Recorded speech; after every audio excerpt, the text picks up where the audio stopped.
nagnanakaw si Saldi, hindi nyo alam? Kasi gusto mong imbestigahan? Dolomite? Then here you are talking about we want to do it right. Paano nyo magagawang tama? Palayo kayo. Di ba? Halimbawa, gusto kong pumunta ng Baguio. Karera tayo. Okay? Pero ikaw, papunta ka ng Davao. Ako, diretso ako Baguio, hindi iiwanan kita. Kahit naka-Ferrari ka pa at ako naglalakad. Bakit? Palayo ka, animal eh. Palayo yung pupuntahan mo. So kahit anong pa-English mo at kung anong peking Harvard pa ang pakita mo or anumang natapos mo, kung abogado ka, hindi ko alam, wala akong pakialam. Bottom line, palayo ka. Palayo ka sa Baguio. So, I think that is the most important test. So, tingin ko nun, they're not taking their sweet time. And again, the standard, for example, in the PDAC case, the last time in 2013, yung po, I think it had taken them around 11 months for the first charges to be filed at the level of the Sandigan Bayan. Eh, wala pa naman tayo sa... Kino-compare niya sa PDAP na 11 months. Iba po yun. Una, bakit? Namamatay na mga tao eh. Nalulunod na. And here you are talking about 11 months. Wala pa tayo sa 11 months. Kailan nyo susolusyonan yung problema? Pangalawa, grabe ngayon. Nasa Guinness Book World of Record na ang Pilipinas sa nakawan. Grabe ngayon. Sobra. Pag hindi pa sinulusyonan ngayon, yung kaapu-apuhan mo, apo mo sa tuhod, sa talampakan, at apo mo sa talampakan may utang. Kasi dire-diretso utang, dire-diretso utang nyo, mababaon tayo. Sino magbabayad niyan?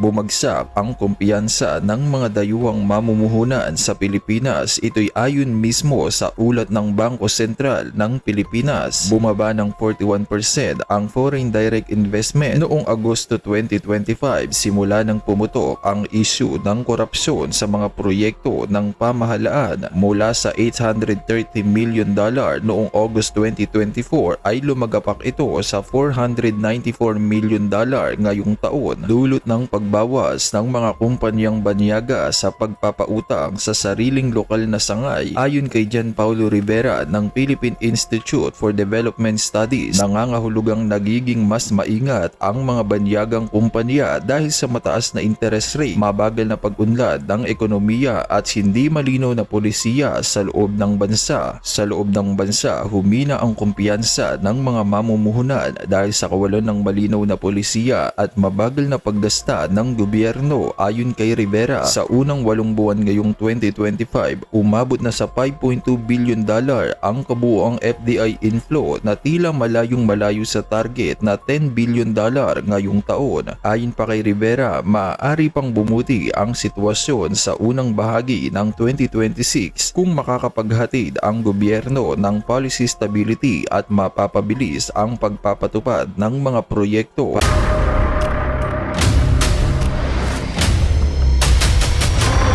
Bago tayo mag-umpisa, baka pwede nyong i-like ang video na to. Malaking bagay ang like sa aming mga content creators. Maraming salamat po.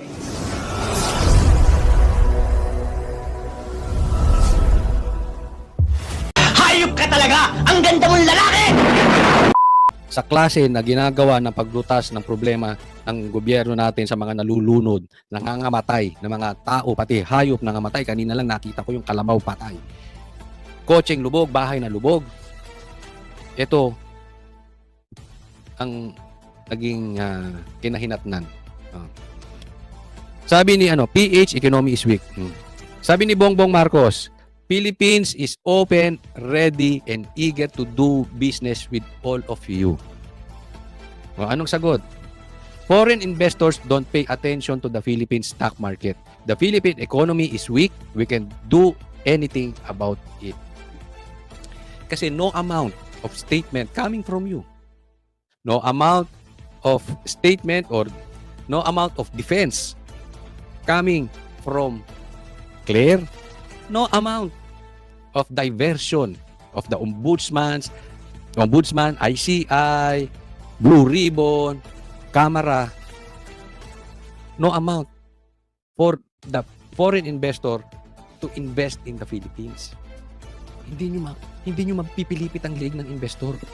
Alam mo, yung tataas yung rating mo, pwede mo pang pilipitin ang liig ng survey. Di ba? Pwede nyo pang ipalabas dahil marami kayong troll na maganda ang nangyayari sa Pilipinas. Palabas nyo dito, palabas nyo kay Claire, palabas nyo sa mga kakampi nyong media ng mga kainsuka, ng mga duwag, sa mainstream media ninyo, sa mainstream media na pag-aari ng pinsan mo, sa mainstream media na galit kay PRRD, pwede nyong kontrolin eh. Yung optics, yung tingin ng taong bayan, pwede nyong kontrolin. Pero investor, hindi nyo makokontrol. Hindi ka maglalabas ng pera na alam mong talo ka. Para kang pumusta sa isang PBA team na ang kalaban, NBA team. Tapos sasabihin ni Claire, hindi! Lumalakas ang mga PBA team. This is no disrespect sa PBA team. I'm just talking about reality here. When it comes to basketball, wala talaga tayong binakbak. Yes, maybe sa billiard, sa boxing, sa kung saan. Panalo tayo dyan.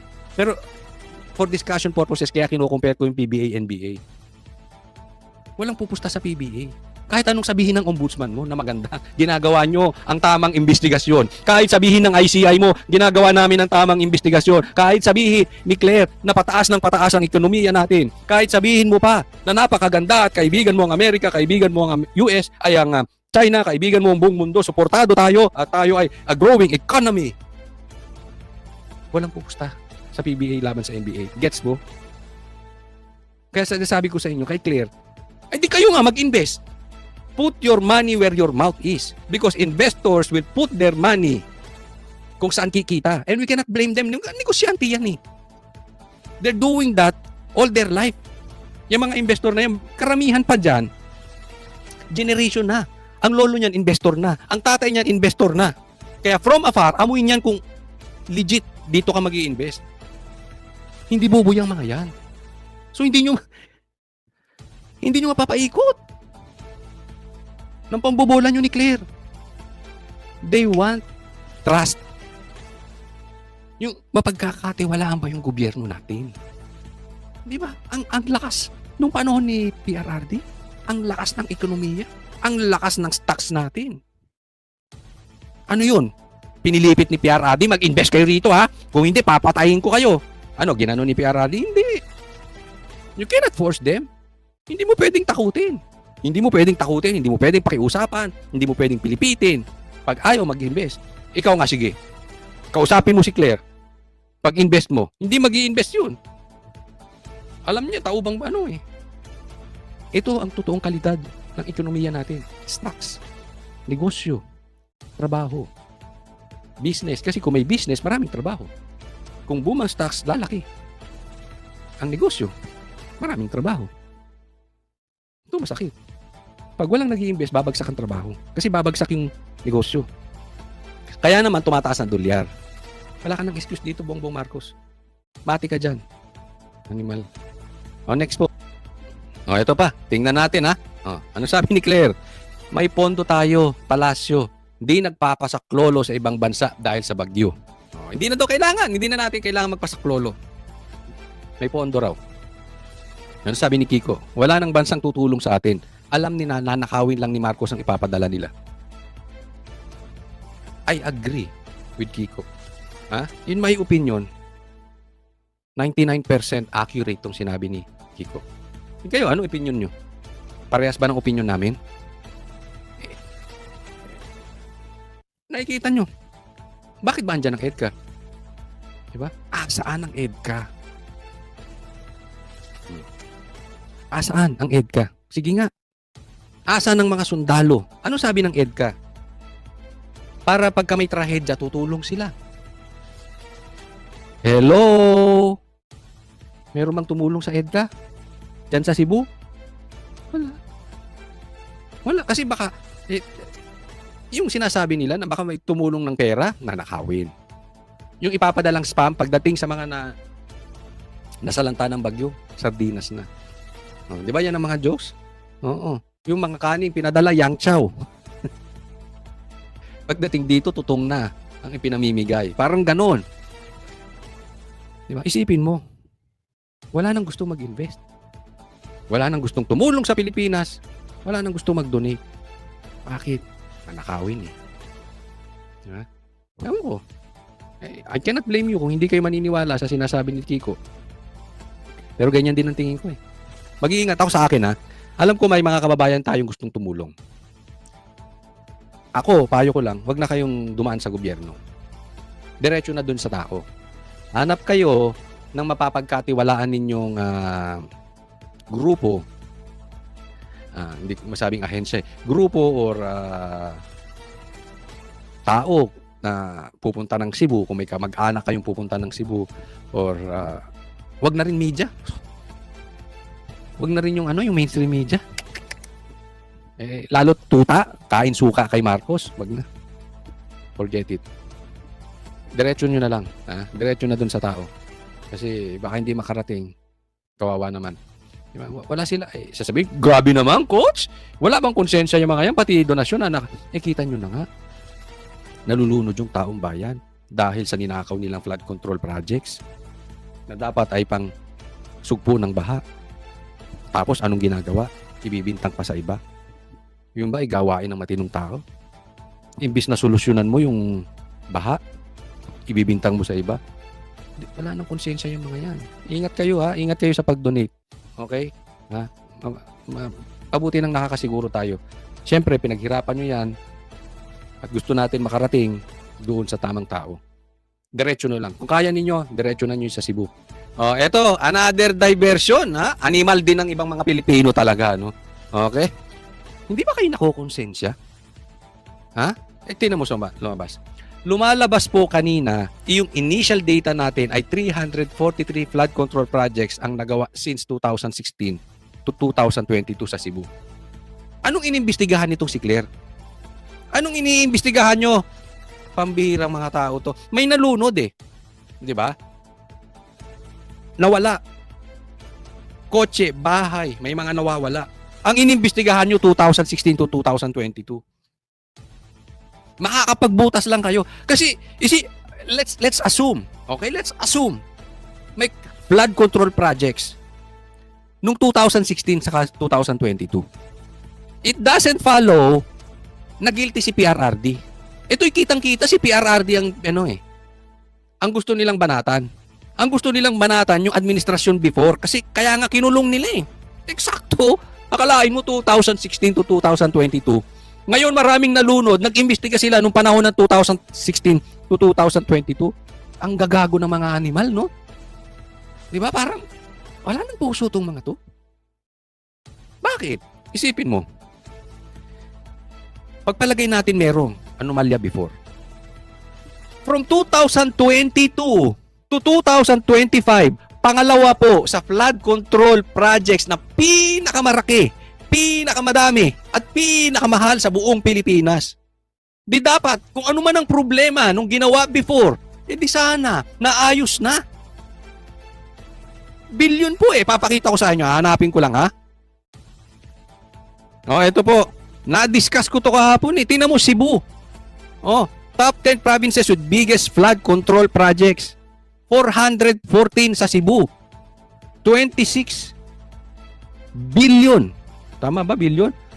Billion. 26 billion from July 22 to 2025. Anong ibig sabihin? Di dapat na solusyonan nyo na yung problema. Saan napunta yung 26 billion? Kinain nyo, Claire? Kinain ng amo mo? Kinain ng pinsan ng amo mo? Saan napunta yung 26? Di ba? Ang hirap sa inyo, turo kayo ng turo kaya walang nangyayari sa atin eh. Kaya nakita nyo doon sa data na yon, teka muna. May kapabayaang nangyari ngayon. Naglabas kayo ng, pinagmalaki ni Bongbong Marcos yun, di ba? May 5,000 plus yung flood control projects. Diyan pala pinakamalaki. Kasi isipin nyo, may nalulunod ngayon. Sa Cebu. Ang paraan nyo, pagbintangan yung 2016 to 2022.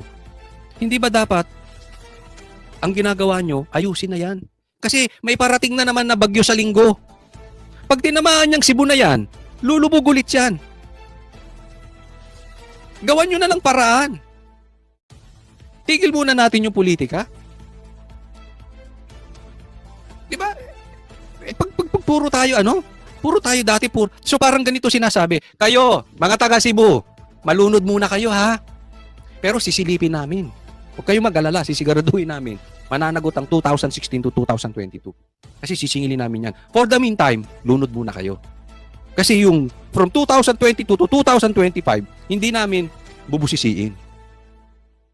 Hayaan na muna natin yung mga nagnakaw ng 2022 sa 2025. Yung 2016, hindi makakawala yung mga magnanakaw dyan. Malunod muna kayo. Ganon? Pangit naman ata yun. Kung ako presidente, solusyonan muna natin. Solusyonan muna natin yung problema ngayon. Then hahabulin ko yung magnanakaw ngayon. Kasi sila ang pag hindi mo nakakuha yung mga magnanakaw ngayon, magpapatuloy yung pagkamatay ng taong bayan ng mga Pilipino. Okay? So, ikukulong ko muna yung magnanakaw ngayon. Pag nakakulong na yan, hihinto na ang korupsyon. Puntahan ko yung dati. Ganun po. Huwag pabaliktad. Para kayong adik eh. Ito pa, isa pang diversion. Tinan nyo. Ito, na-discuss ko na po ito. Pero gusto kong diinan palalo ngayon. Gross inexcusable negligence may be filed against former House Speaker Martin Romualdez. Tingnan mo. Si Boying nag-ala-abogado na ni Tambi. Hindi, yan ba ang gusto ng taong bayan? Iyan, sabi ni Gutesa, hinahatiran ng pera. Sinabi din ni Cheese, iyan ang isa sa mastermind. Tapos sasabihin nyo negligence. Parang sinasabi mo, walang kasalanan si Tambi. Ang kasalanan lang niya ay hinayaan niya magnakaw si Saldico. Boying, abogado ka? Abogado ka ni Tambi? Hindi ka ba nahihiya dyan? Hindi ka nahihiya sa mga kapwa mo abogado? Nakakahiya yan. Because yung mga lawyers, they know what you are doing.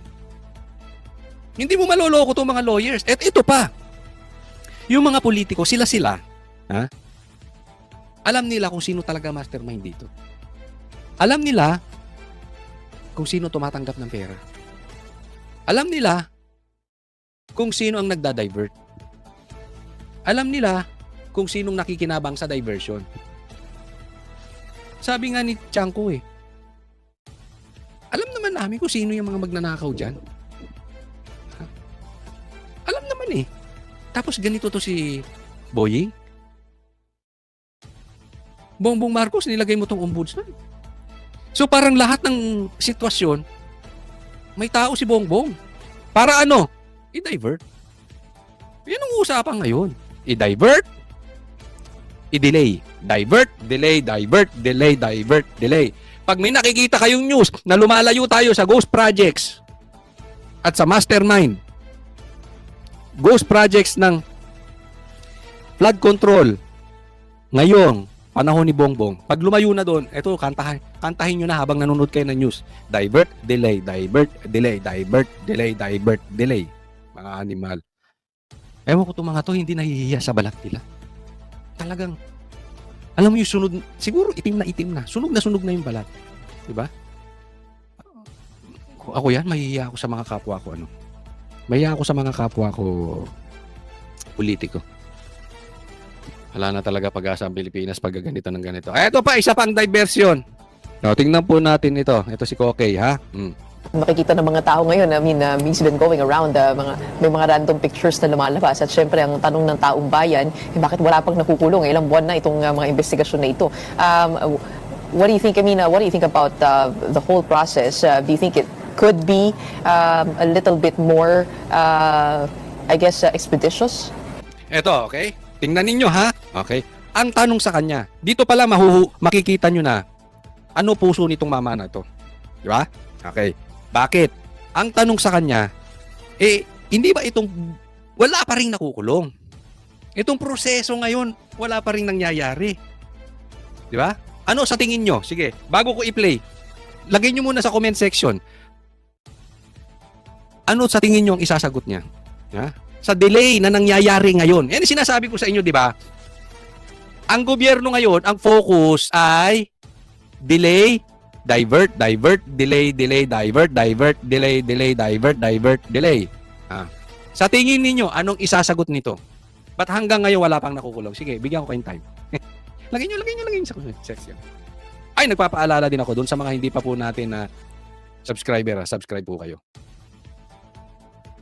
Ano sa tingin ninyo? Sige, pakinggan natin ha. Well, again, like what we had stated and like what the president stated, I think everyone wants it to be fast, no? But we also don't want the proceedings to fail. So, kumbaga, I think the most important question is whether or not the prosecution will be able to actually do it right and file the proper cases, which will lead to convictions and dismissals. Ayun. So, pareha sila ng tono ni Bongbong Marcos. Buo na. May diversion. May diversion din to, animal. Ha? Ito yung nag-aasikaso ng ng Dolomite. Oh. Tapos, may delay.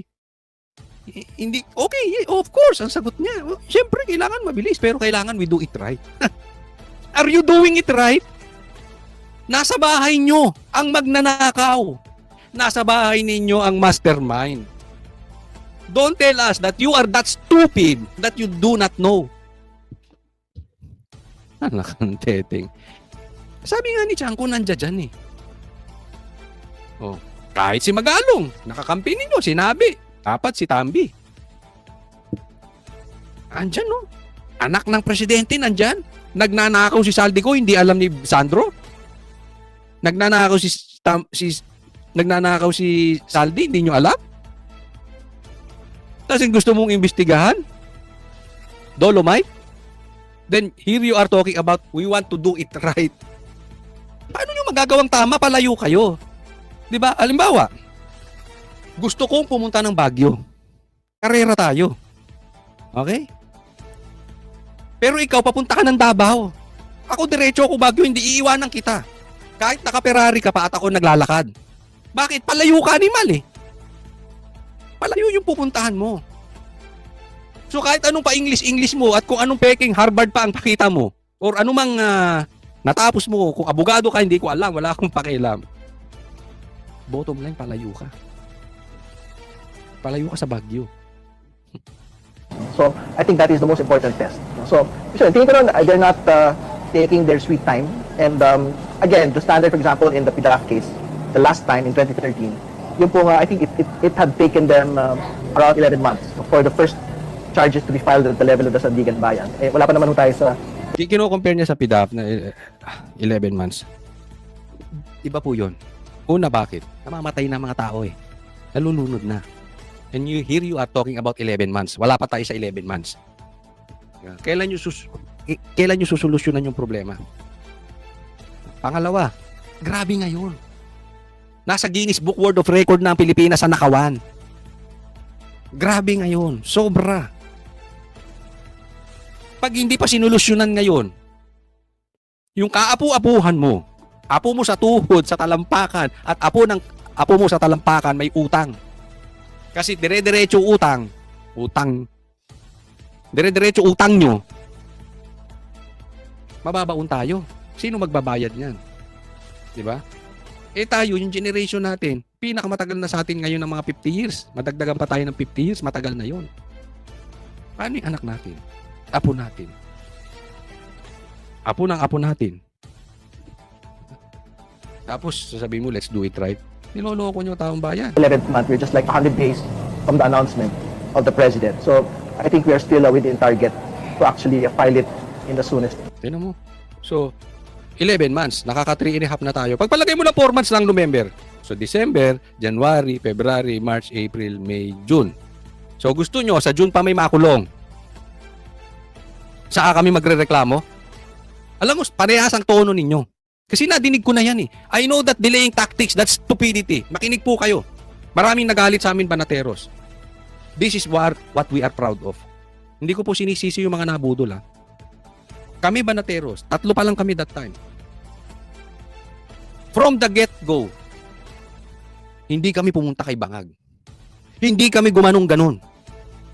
Kaya hindi kami matinag ngayon eh. Alam ng mga nanunood sa amin, totoo kami. Hindi namin hindi ko sasabihin matalino, hindi. Pero pag tayo kami.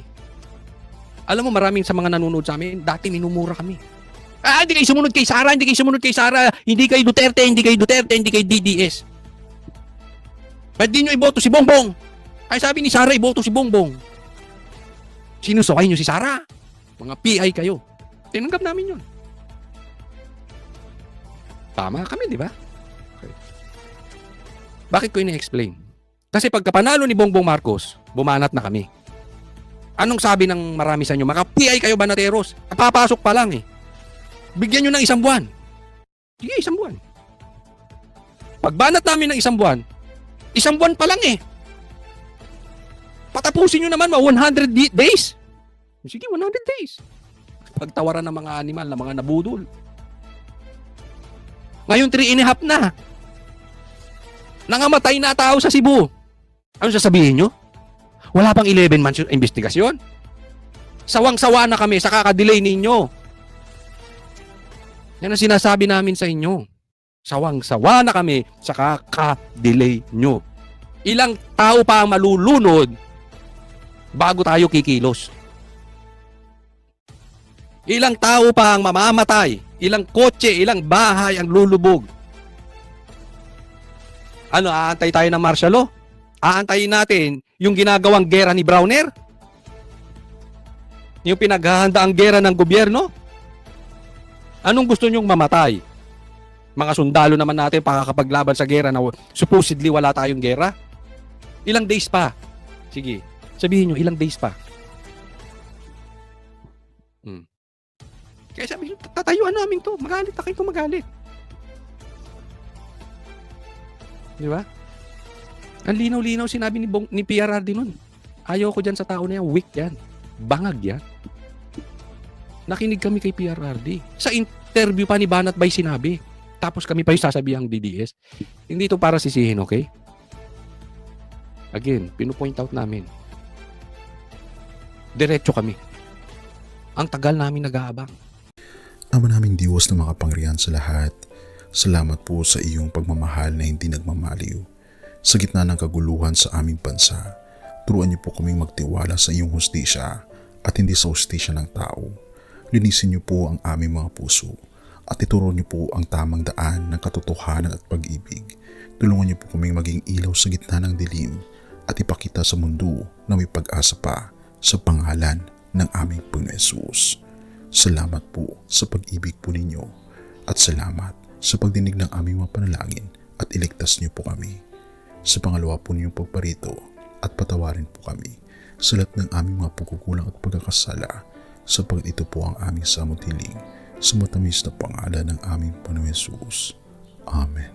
Sa lumang silid, mag-isa kang tahimik.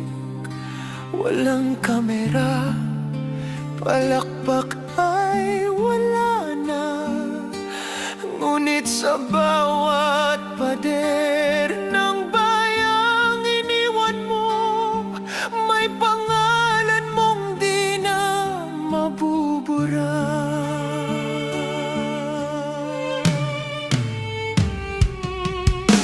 Minsan kang naging balikat ng mahihina, kalaban ng takot, kakampi ng masa. Di mo man laging nasabi ang tama, pinili mong ipaglaban ang madla. Hindi ka sakdal gaya naming lahat, pero tumindi ka nang walang pag-atras.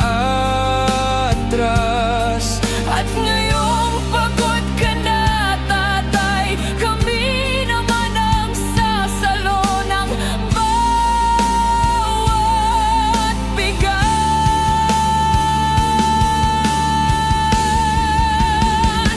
Hanggang sa dulo, ikaw ay mahal. Kahit papagod na ang iyong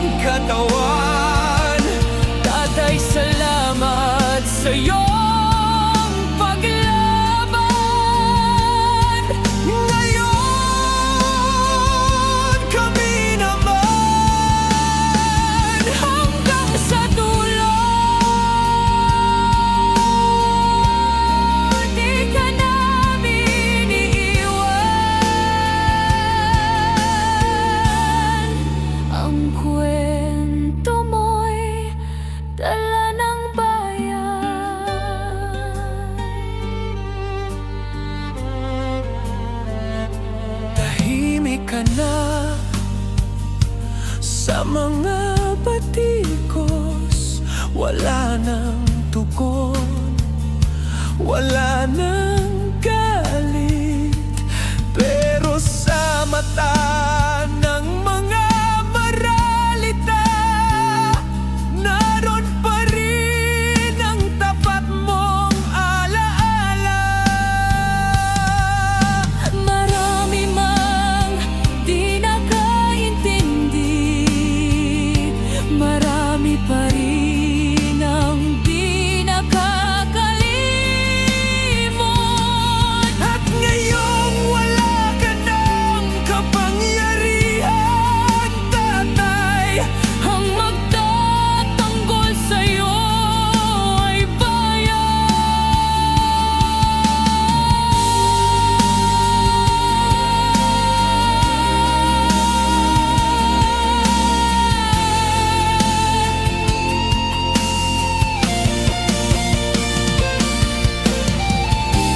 hindi ka nag-iisa. Kahit ngayon.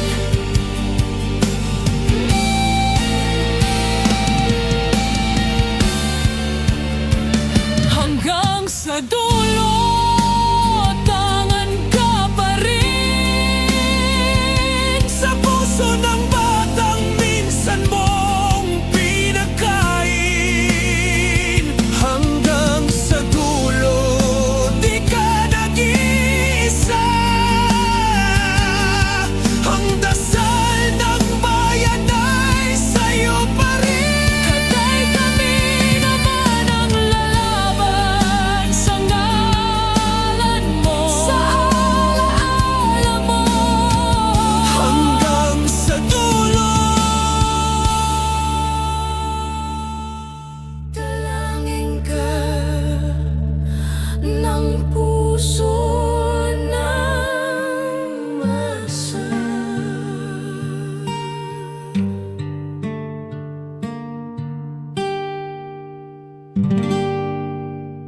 At yun na nga mga kababayan, ano na ang masasabi mo? Kung mayroon kayong hinaingat komento patungkol sa balitang ito, please comment down below. Pag-uusapan natin yan sa comment section. At kung nagustuhan nyo ang video, ay huwag kalimutang mag-like at i-share na din para mas marami pang makaalam at umabot ito sa marami sa ating mga kababayan. Maraming salamat po. Mabuti pa ang sardinas, may label. Eh tayo, wala. Oo nga pala. Nay, ito na yung bayad ko sa isa, ano? O, kunin mo yung isa. Isa muna, iyan, no?